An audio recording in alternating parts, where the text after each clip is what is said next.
হরে কৃষ্ণ বন্ধুরা, ওম নম ভগবতে বাসুদেবায় নম। জয় শ্রীকৃষ্ণ, রাধে রাধে। বন্ধুরা, এই মুহূর্তে বৈশাখ মাস চলছে। অত্যন্ত গরম এবং তীব্র তাপত্র বাহ চারিদিকে বিরাজিত। কারণ বৈশাখ মাস গ্রীষ্ম ঋতুর অন্তর্গত, আর এই সময় সূর্য তার উচ্চ রাশি মেষ রাশিতে অবস্থান করেন। যে কারণে সূর্যের তীব্রতা এই মাসে হয় সব থেকে বেশি।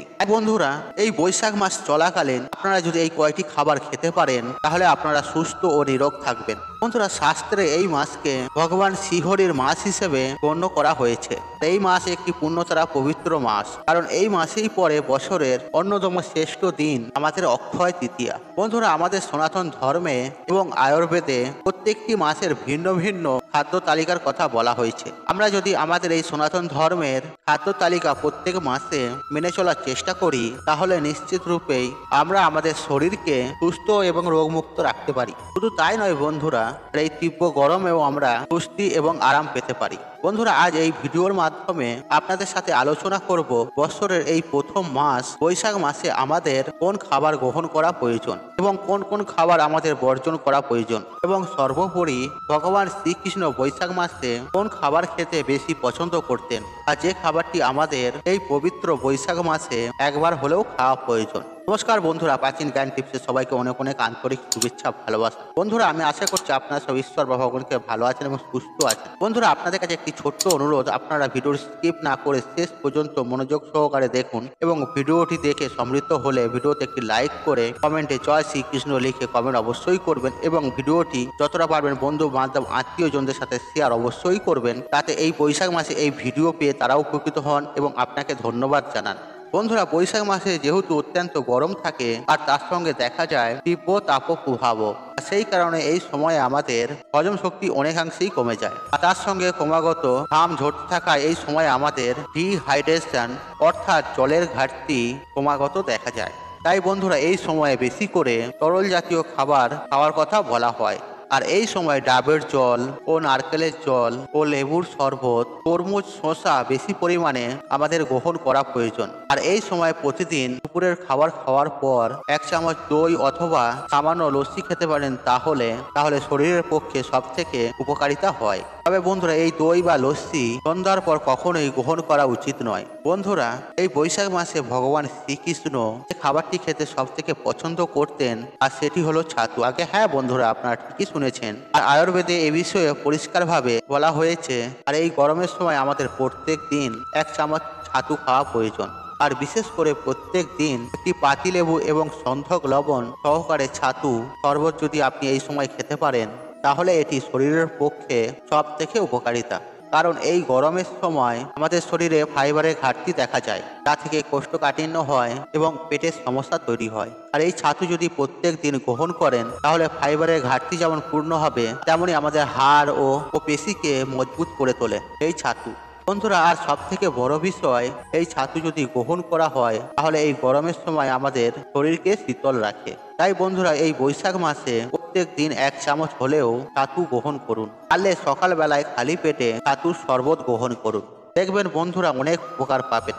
তবে প্রথমে বেশি মাত্রায় এই ছাতু ব্যবহার করবেন না। আপনি ছোলার ছাতু, জবের ছাতু, গমের ছাতু, ভুট্টার ছাতু, আপনি যে কোনো ছাতু খেতে পারেন। এই সমস্ত ছাতুর মিশ্রণ ছাতু অর্থাৎ যে মিক্স ছাতু পাওয়া যায়, সেই ছাতুও আপনি গ্রহণ করতে পারেন। তবে বন্ধুরা, একটি বিষয় সর্বদা মাথায় রাখবেন, ছাতুর শরবত যখন গ্রহণ করবেন, 1 টুকরো পাতিলেবু, সামান্য সন্ধক লবণ এবং কিছুটা পরিমাণ মিষ্টি বা গুড় তাতে ব্যবহার করবেন।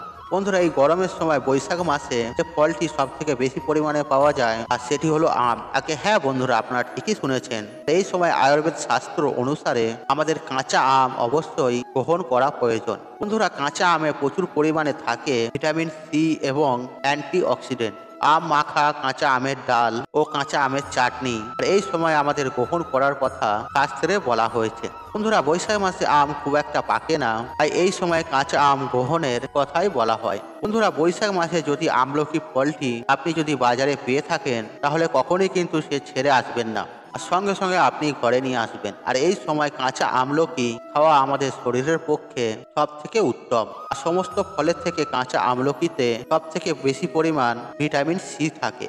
আর অন্যান্য ফল অবস্থা সমস্ত 20 গুণ ভিটামিন সি থাকে এবং আমলকিতে প্রায় এই সময় আমলকি যদি আপনি বাজারে পেয়ে থাকেন তাহলে সেটি অবশ্যই সপরিবারে প্রত্যেক দিনের খাবারে এক টুকরো হলেও গ্রহণ করার চেষ্টা করুন। বন্ধুরা বৈশাখ মাসে যে শাক খাওয়ার কথা বলা হয় ব্রাহ্মী শাক।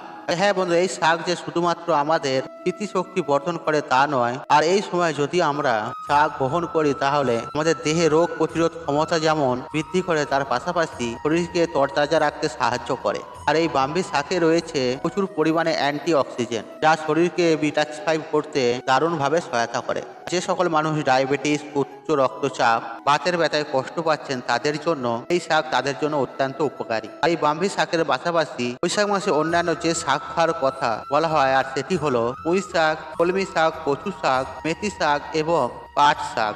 হ্যাঁ বন্ধুরা প্রতিদিনের খাবারে অল্প পরিমাণ হলেও এই ভিন্ন ভিন্ন শাক ব্যবহার করুন। বৈশাখ মাসে ঘন দুধ বা বেশি পরিমাণে জাল দেওয়া দুধ যতটা সম্ভব ব্যবহার কম করবেন। হালকা পাতলা দুধ, অল্প পরিমাণ ঘি আপনি এই সময় গ্রহণ করতে পারেন। তবে সব থেকে ভালো হয় আপনি যদি দুধের পরিবর্তে দই অথবা লস্যি গ্রহণ করেন। বন্ধুরা এই বৈশাখ মাসে ময়দা জাতীয় খাবার ও প্যাকেটের বিভিন্ন প্রসেস খাবার যতটা সম্ভব এড়িয়ে চলার চেষ্টা করুন।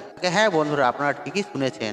এবং কি খাবারে গরম মশলা, শুকনো লঙ্কা এবং হিঙের ব্যবহার যেন যতটা সম্ভব কম করবেন, আর ততই শরীরের পক্ষে আপনার ভালো। আর এই সময় জিরে গুঁড়ো, গোটা জিরে, আদা এবং কাঁচা ছোলার জল আর এগুলি প্রতিদিনের খাবারে যদি ব্যবহার করেন তা শরীরের পক্ষে সব থেকে ভালো। বিশেষ করে যদি পেটের সমস্যা দেখা দেয় এই সময় জিরের জল খাওয়ার কথা বলা হয়ে থাকে। বন্ধুরা বৈশাখ মাসে যে জাতীয় ডালের খাবার কথা বলা হয় সব থেকে উত্তম ডাল হিসেবে গণ্য করা হয় মুগ ডালকে। হ্যাঁ বন্ধুরা, আপনারা ঠিকই শুনেছেন। আর এই মাসে অন্যান্য ডাল অপেক্ষায় মুগ ডাল বেশি পরিমাণে খান। এর পাশাপাশি পাতলা করে মসুরির এবং কলাইয়ের ডাল গ্রহণ করুন।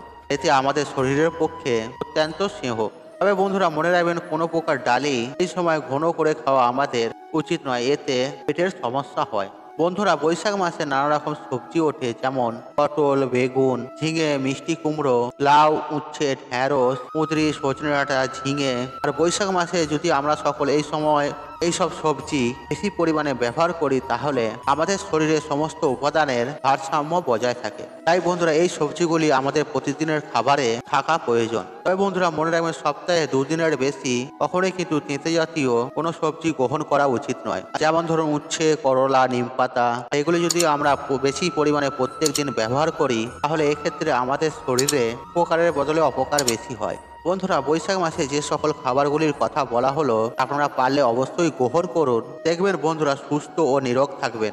আর সুস্থ ও নিরোগ থাকলে আপনার পরিবারের ব্যয় কম হবে, আয় বেশি হবে। কেন একটা বাড়িতে সদস্যরা যদি অসুস্থ থাকে সেই বাড়িতে আয় কম হয়, ব্যয় বেশি হয়। তাই বন্ধুরা এই বৈশাখ মাস চলাকালীন আপনারা পারলে অবশ্যই চেষ্টা করুন এই সবজিগুলো খাওয়ার। বন্ধুরা আশা করছি এই ভিডিওটি আপনাদের সমৃদ্ধ করেছে। তাহলে ভিডিওতে একটি লাইক করুন, একটি কমেন্ট করুন, শেয়ার করুন এবং বন্ধু বান্ধব আত্মীয়জনদের সাথে শেয়ার অবশ্যই করুন। মনে রাখবেন আপনার একটি শেয়ার অনেক মানুষকে উপকৃত করে তুলতে পারে। আর আপনি যদি আমার চ্যানেলে নতুন হয়ে থাকেন তাহলে চ্যানেলটি অবশ্যই সাবস্ক্রাইব করুন এবং পাশে থাকা নোটিফিকেশন অন রাখুন, কারণ নিত্য নতুন ভিডিও সবার আগে দেখার জন্য। ঈশ্বর আপনার মঙ্গল করুক, আপনি সুস্থ থাকুন, নিরোগ, আপনার দিন মঙ্গলময় হোক।